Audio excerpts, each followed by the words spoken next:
nyuma yuko afande umuyobozi mukuru wa ekipe ya APR FC asuriye ino ekipe ku kibuga cy'imyitozo bakagirana ibiganiro bitandukanye n'abatoza ndetse n'abakinnyi. Ibintu muri ekipe ya APR FC ubona yuko bisa nkaho byatangiye guhindura isura. Abatoza, abakinnyi bose gahunda, umutima, ibitekerezo byo bose ni ku gikombe cya shampiyona. Abakinnyi batandukanye bari bahari, abakinnyi bashyashya bari bahari ndetse n'abafitemo utubazo tw'imvune bose ubona yuko bagiye bagaruka, bose barahari hatagize igihinduka icyo ari cyo cyose. Ni abakinnyi ubona yuko muri ino faze ya kabiri igiye kuza bazatanga akazi katoroshye. Kapiteni Claude niyo mugabo ubona ko shampiyona yagiye gusa nkaho irangira, igice cya mbere kirangira afitemo utubazo tw'umunaniro bitewe nuko n'umukinnyi twavuga ko yakinnye imikino yose ishoboka. APR yakinnye imyinshi yagiye ayikina, niyo mukino navango warushije abandi bose kugaragara mu kibuga cya APR FC. Hanyuma rero ekipe ya Rayon Sport iri ku mwanya wa mbere n'amanota 36, ikaba imaze mu mikino 5 iheruka, ikaba yari yatsinzemo imikino 3 itsindwamo umwe ndetse inanganya undi. Hanyuma ekipe ya APR FC yatsinzemo imikino yayo 4 ndetse itakazamo umukino umwe.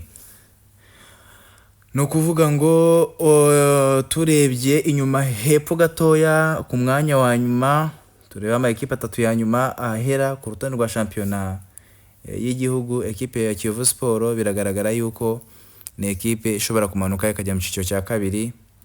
Ntabwo ari ikipe twakwifuriza ko yagera ahantu nk'aha ngaha bitewe n'amateka yayo, ariko niyo realite ya shampiyona turimo turabona muri kano kanya.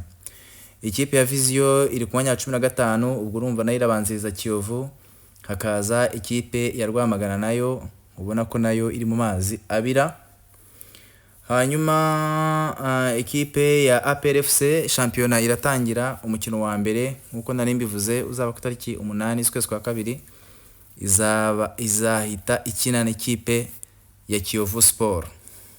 Ikipe ya Kiyovu Sport ntago mpamya yuko izabasha guhagarara imbere ya APR FC, kiretse bayari bya bindi tuvuga ngo umupira uridunda, nibwo wenda dushaka ko twavuga ngo birashoboka nta wamenya.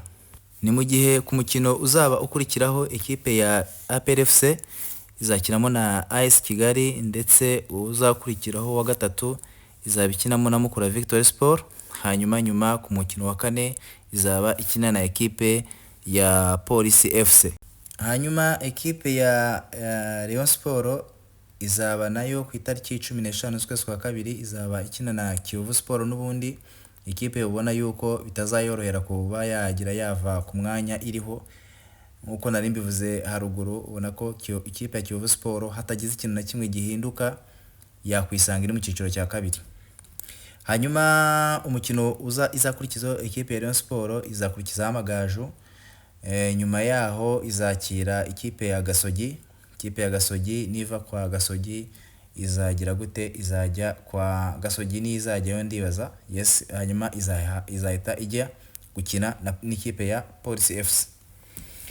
Ngayo nguko rero uyu munsi nibwo nanone hamenyekanye amakuru yuko igikombe cy'amahoro kizagenda. Ekipe ya APR FC yaje kumenya yuko izakina na Musanze FC.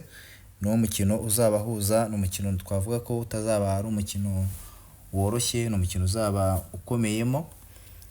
Hanyuma turebye ku yandi ma ekipe, Amagaju azakina na Bugesera, AS Kigali izakina na Vision, Intare izakina na Mukura Victory Sport, Rutsiro izakina na Rayon Sport, City Boys izakina na Gorilla. Hanyuma Nyanza izakina na Polisi, AS Muhanga yakire Gasogi FC. Ngayo nguko rero amakuru ari muri ekipe ya APR FC. Ubwo no gutegereza tukareba biraza kuza kurangira bite nyuma yuko tugiye kuba tutangira ku itariki 8 tutangira faze ya kabiri ya shampiyona, twataka tukareba ngo ese koko shampiyona iraza kuza kurangira itwawe nandi, irajya mu maboko ya Rayon Sport, irajya mu maboko ya igikombe cyajya mu maboko ya APR, kiragana hagana he mu byukuri. Amakuru nk'aya ngaya rero nakagaruka, nyaboneka niyo bwa mbere ugeze aha ngaha, nawukangurira ko wakoze subscribe ndetse ugakanda no kunzogera kugira ngo inkuru nk'izi ngizi nituzikora zijye zibasha kugeraho neza nta kibazo icyo ari cyo cyose. Kandi ibitekerezo biremewe, niba hari icyo wadusangiza ntukiriwe rwose wivuna ubitekerezaho cyane, nta kibazo, ni karibu watwandikira ukatubwira niba hari aho twibagiwe ukatwibutsa kugira ngo turusheho gusangira update amakuru ya siporo.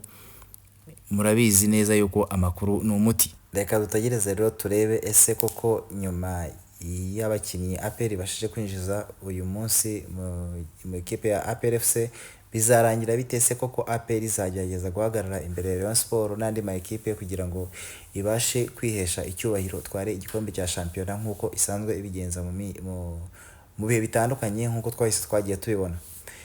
Reka turebe rero, dutegereze twihanganye turebe bizarangira bite. Rero wowe twabashe kubona muri kiganiro kuva gitangiye kugeza kirangiye, ndagushimiye. Hanyuma kandi nawe utabashe kubona uko ugikurikirana bitewe n'impamvu zitandukanye wagiye unyuramo zituma utabasha kubona uko ukurikira, nawe nta kibazo, anytime wagaruka ukongera ugakireba nta ribi. Hanyuma ndabashimiye rero guys, ciao ciao, see you soon.